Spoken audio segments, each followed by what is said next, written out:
La gente, ¿cómo están? Este va a ser un video de una reseña de una serie tremendamente muy exitosa y muy buena y lamentablemente un poco viejita, que es GTO Great Teacher Onizuka. Es una serie anime del año 1999 con un total de 43 capítulos, basado en un manga del mismo nombre, que por cierto tiene 25 volúmenes. En total, el anime solo adaptó casi un tercio del manga, así que si quieren ver más pueden ir al manga. La serie nos presenta a Onizuka, un joven ex pandillero o ex motociclista que decide transformarse en profesor para, entre comillas, levantarse alumnos. Recordemos que es una serie viejita de los 90, pero en el capítulo 1 se da cuenta de que eso no le importa, ya que se enamora de una docente, de una colega, y decide transformarse en el mejor profesor del mundo, Great Teacher Onizuka, para poder ayudar a sus alumnos, ya que, como recuerdan, estamos en los 90, los profesores no les importan mucho los alumnos, son bastante egoístas y malvados, y como estamos en Japón, son extremadamente exigentes, entonces los alumnos odian a los adultos y no quieren crecer. Entonces Great Teacher, a través de unas actitudes y unas soluciones bastante peculiares, decide ayudarlos y termina conquistando a los distintos alumnos a través de sus payasadas y de sus distintas emocionantes aventuras, ya que trata distintos temas complicados y complejos como son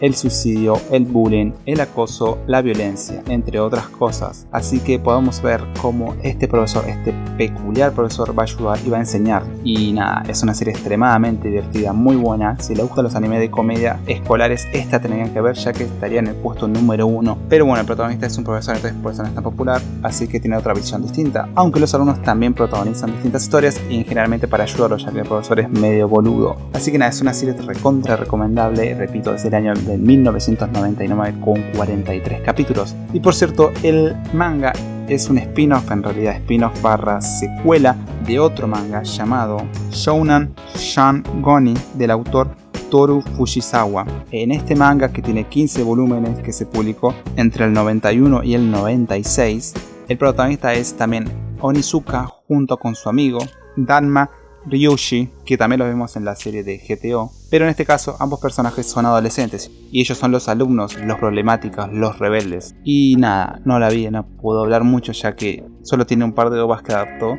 y no hay una serie. Estaría genial que vean una serie, pero aparentemente GTO es la más exitosa de las dos. Así que nada, si les gustó GTO pueden ir a ver a esta precuela, ver a este docente cómo era adolescente, cómo era alumno. Algo chistoso de la serie es que ambas series empiezan casi igual, que es alumnos extorsionando a docentes. En este caso, en la precuela vemos cómo Onizuka extorsiona a unas docentes y en la serie GTO vemos cómo Onizuka es extorsionado por unas alumnas. Así que nada, es bastante chistoso, pero bueno, recuerden, es una serie de los 90, así que puede ser un poco más adulto. Los dibujos no son tan kawaii lindos como los que están acostumbrados en el presente, así que es una recomendación extremadamente buena. Así que nada, me despido, chao chao, bye bye, sayonara.